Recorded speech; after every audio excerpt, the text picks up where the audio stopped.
నమస్తే, welcome to Nationalist hub. సుమారు 5 శతాబ్దాల పోరాటం, ఎందరో త్యాగధనుల త్యాగాల ఫలితం.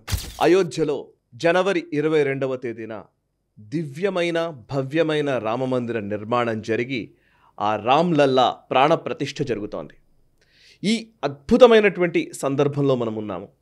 కానీ ఒక 32 సంవత్సరాల క్రితం ఏదైతే వివాదాస్పదమైన బాబ్రీ కట్టడం ఉందో ఆ కట్టడం కూలిపోయిన రోజు 1992 డిసెంబర్ 6వ తేదీ శౌర్య దివస్గా జాతీయవాదులు, ధార్మికవేత్తలు, లేకపోతే హిందూ బంధువులందరూ కూడా భావించే ఆ డిసెంబర్ 6వ తేదీన బాబ్రీ కట్టడం కూలిపోయిన రోజు ఆ కట్టడం పైన, ఆ గుమ్మటాల పైన ఉన్నటువంటి ఒక వ్యక్తి, తెలుగువాడు, ఈరోజు నేషనలిస్ట్ హబ్ స్టూడియోలో ఉన్నారు. వారితో మనం మాట్లాడబోతున్నాం. ఇదొక రకంగా చెప్పాలంటే అద్భుతమైనటువంటి కొన్ని వందల సంవత్సరాల నిరీక్షణకు ఫలితంగా ఈరోజు రామ్లల్లా ప్రాణప్రతిష్ఠ జరుగుతున్న ఈ సందర్భంలో అప్పటి కరసేవ, అప్పటి ఘట్టాలు, వీరోచిత పోరాటాలు, నిర్బంధాలు, అనేక అంశాల గురించి మనం డిస్కస్ చేయబోతున్నాం. వారిని మీకు నేను పరిచయం చేస్తాను. వారి పేరు శ్రీనివాస్ గారు.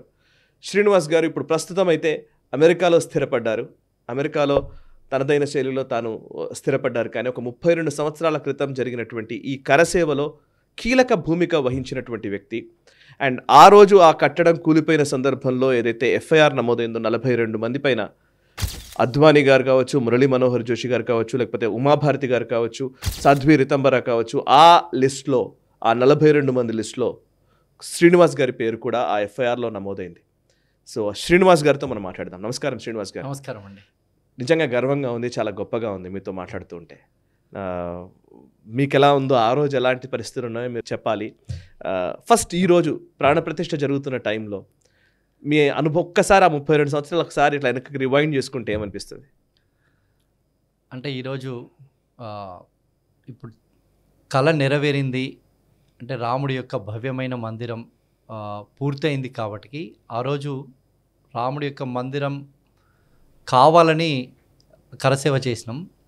ఈరోజు రాముడి యొక్క మందిరము, భవ్యమైన మందిరము, దివ్యమైన మందిరము కళ నెరవేరింది. దేశం యొక్క ప్రపంచవ్యాప్తంగా ఉన్నటువంటి రాముడి యొక్క అభిమానులు కావచ్చు, రాముడి యొక్క ఆరాధించే వ్యక్తుల యొక్క అందరి కళ నెరవేరింది. కాబట్టి నిజంగా నాకైతే ఎంత ఆనందంగా ఉందంటే దానికి అవధులు లేవు, ఇన్ఫినిటివ్. అంత ఆనందంగా ఉంది నాకు. అందులో పాల్గొనడం నిజంగా నా జన్మ ధన్యంగా భావిస్తాను నేను. ఆ రోజు జరిగినటువంటి ఇన్సిడెంట్లో నేను చాలా రోజులు కొంత ఫిజికల్గా ఇబ్బంది పడ్డాను. కానీ అవన్నీ ఏవి గుర్తులేవు నాకు అసలుకి.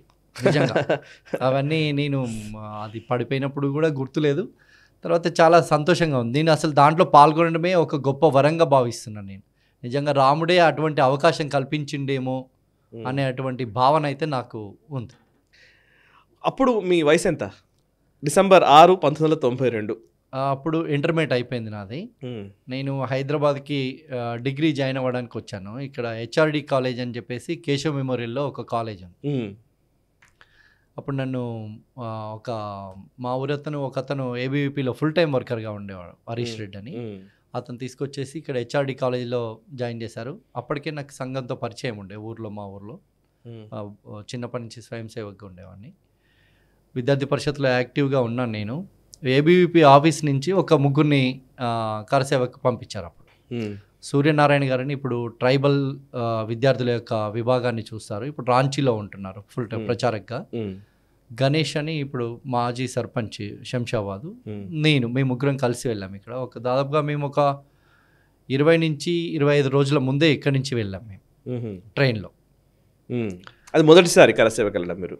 అంతకుముందు వెళ్ళారా? అంతకుముందు వెళ్ళాను కానీ మధ్యలో నుంచి వచ్చేసాము. అప్పుడు ములాయం సింగ్ మధ్యలో నుంచి వచ్చేసాము. తర్వాత మాత్రం మేము అక్కడే ఉన్నాం చాలా రోజులు. మాకు అక్కడికి పోయిన తర్వాత ఏదైతే వివాదాస్పద కట్టడం ఏదైతే ఉందో దాని వెనకాలని టెంట్స్ వేసి టెంట్లో ఆశ్రమం ఇచ్చడం జరిగింది. అక్కడే ఉండేవాళ్ళము.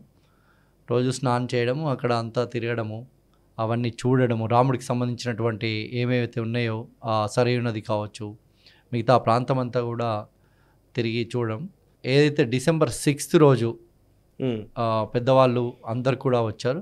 మాకు ఇచ్చినటువంటి సందేశం ఏంటంటే అక్కడ అందరు కూడా సరయూ నదికి వెళ్ళి స్నానం చేసి నదిలో నుంచి మట్టిని తీసుకొచ్చేసి అక్కడ రాముడి యొక్క పాదాల చెంత పెట్టేసి అందరు కూడా మొక్కి పోవాలి అనేది ఒక సూచన. దాని తర్వాత జరిగినటువంటి పరిణామం ఏదైతే ఉందో, మేము కొద్దిమంది ఒక వినయ్ కటియార్ గారి, అంటే అప్పుడు ఉన్నటువంటి వినయ్ కటియార్ గారు all India Bajrang Dal president, వారి ఆధ్వర్యంలో మేము ఒక గుమ్మటాలుని చేరుకోవడం జరిగింది. పైకి ఎక్కాము. ఎంతమంది ఎక్కుంటారు?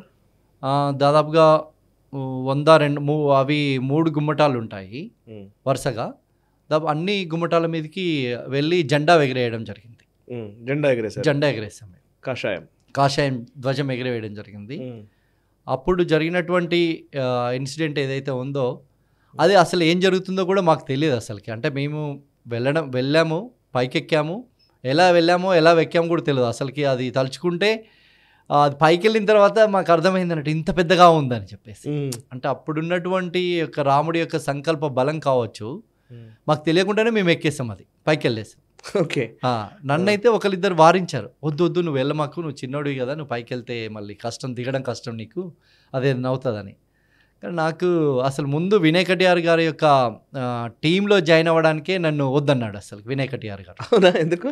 అంటే నువ్వు చిన్నోడివి, చాలా చిన్నగా ఉన్నావు, కొద్దిగా బలంగా కూడా లేవు, నువ్వు వద్దంటే నేను బాగా గొడవ చేసి ఏడ్ చేసి, అప్పుడు ఇంత హిందీ కూడా వచ్చేది కదా నాకు, ఏడ్ చేస్తే సరే ఓకే అని చెప్పి తీసుకెళ్లారు వాళ్ళతో పాటు. కానీ నేను వాళ్ళకంటే ముందు పైకి వెళ్ళడం జరిగింది. ఓకే. నాతో వచ్చినటువంటి సూరిజీ కావచ్చు, లేకుంటే గణేష్ గారు, వాళ్ళు కూడా వారించారు నన్ను వద్దని చెప్పి.